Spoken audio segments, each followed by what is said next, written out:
Oui, quand vous êtes concerné par la présence d'une usine Seveso près de votre domicile, il existe assez peu de recours en fait. Dans l'Essonne, des communes ont demandé tout de même le déménagement de telles usines. Reportage à Grigny et à Rissorangis, Marius Gatou, François Bedonnet et David Fossard.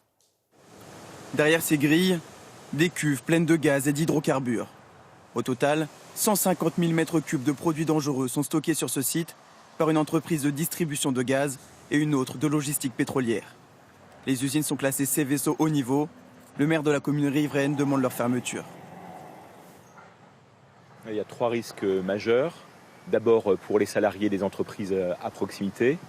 Le deuxième risque pour les usagers du RER qui est à proximité. Et le troisième risque pour la Seine. Il pourrait y avoir des pollutions assez graves dans notre fleuve. Installé à Grigny, dans l'Essonne depuis les années 60, le site est coincé entre la Seine et une ligne de RER qui voit passer 143 000 personnes par jour. Raymond Felzin habite le quartier depuis 40 ans. Un vol d'oiseau, c'est à combien? 50 mètres environ, 50. Donc c'est très proche. C'est très proche, oui. C'est pas rassurant. Ah, pas du tout. Qu'est-ce qui pourrait se passer si ça explosait de l'autre côté? Si jamais ça explose, il y a tout qui saute. Face à l'inquiétude, les collectivités territoriales tentent de faire déménager les usines. Hier, une réunion avait lieu entre les élus et l'entreprise pour trouver une solution. La préfecture a proposé le déménagement des petites entreprises et des riverains situés à proximité du site.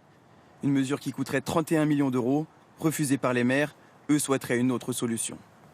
La solution inéluctable est le départ de ces activités dangereuses. Nous sommes prêts à accompagner ce départ pour que le risque zéro soit réel sur notre territoire. Pour l'instant, aucun accord n'a été trouvé entre l'État et les communes concernées.